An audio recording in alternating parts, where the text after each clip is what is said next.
আসসালামু আলাইকুম গাইস, আপনারা কেমন আছেন? আশা করি ভালো আছেন। তো অনেকক্ষণ ওয়েট করার পর বৃষ্টিটা ফাইনালি কমছে। তো বৃষ্টি কমার পর আবার আমরা রওনা দেব গন্তব্যের উদ্দেশ্যে। তো আমি এবং আমার এক ছোট ভাই মিলে যাচ্ছি মকস বিলে।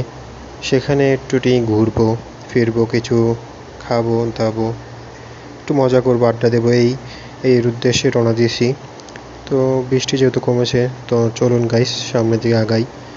তো বৃষ্টি মেঘাচ্ছন্ন আকাশ, আবহাওয়াটা সত্যি সুন্দর, আকাশটা পরিষ্কার হয়েছে হালকা হালকা। এই ফাঁকে দেখি কত দূর সামনে এগাতে পারি।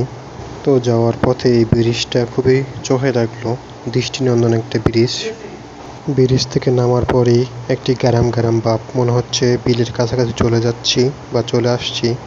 দুপাশে অথই পানি, মাঝখান দিয়ে রাস্তা, এবং রাস্তার দুপাশে সুন্দর ছোট ছোট গাছ রয়েছে, যার জন্য এর সৌন্দর্য আরো দ্বিগুণ হারে বৃদ্ধি পেয়েছে। সত্যি অসাধারণ। একটু সামনে আগানোর পর বিশাল নীল আকাশ এবং দুপাশে ফাঁকা মাঠ।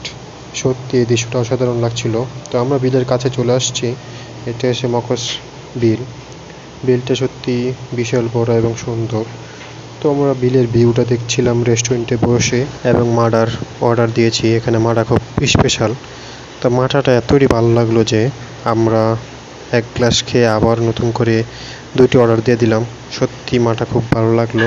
তো মাঠা খেতে খেতে প্রাকৃতিক দৃশ্য বিলটি উপভোগ করছি। সত্যি অসাধারণ লাগছে। তো আপনাদের কেমন লাগলো গাইস, অবশ্যই কমেন্ট করে জানাবেন।